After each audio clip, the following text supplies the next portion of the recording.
Faqat navarotni puliga mashina sotilyapti. Mana qarang, BBC diska ballonlar yaxshi holatda, hattoki yangi. Ikkita original kolonka usilitel pioner magnitofonni originali yaqinda taqilgan $700 apparaturani o'zi diska puli falon pul bo'lgan. Pultlar har bitta detallari ahamiyat berib tuning qilingan. Mashinaning narxi esa $1600. Yana qiziq joy bor, kelishiladigan joyi ham bor.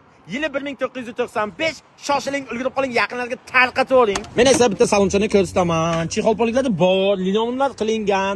Oldi bo'lmasam orqalar tonirovka, 07 rul, polni pasatka, bakovchani katta sinfga qilingan gerb lavoylarigacha tayyor. Qarang, shunday sotib olib, oddiy misolga, magnitofon kolonka diskalarini shunday sotasiz-ku. Mashina salkam tekin. $1600. Yana kelishiladigan joy bor. Hujjatdan muammo yo'q. Shoshiling, motor xadavoy naqadi gazni bosib mazza qilib yurasiz. Probeg noma'lum, chunki 95-yil oppoqga sepilgan, to'liq asid bo'lgan laboyni aytdim, ger video registratorni ko'rdingizmi? Original pioner mafon. Opa, siklopodionik elektronik. Ruchnoylarga ahamiyat bering. Hamma joyni ko'rib bo'lgan bo'lsangiz, bagajga o'tib olaman. Mana bu zavodskoy narsalari bonusiga. Bagajda anchagina joy bor, mashina benzinda. Lekin farani bor-u, boplashibdilar. Bunaqasi ardoyman bo'lmaydi. Vaz muxlislarga yuborib qo'ying, oling gazni bosing. Puli, navaroti, luboy joyi ko'rib tekshirib olsa, mazza qilib minsa bo'ladigan Sasendaku. Shoshiling.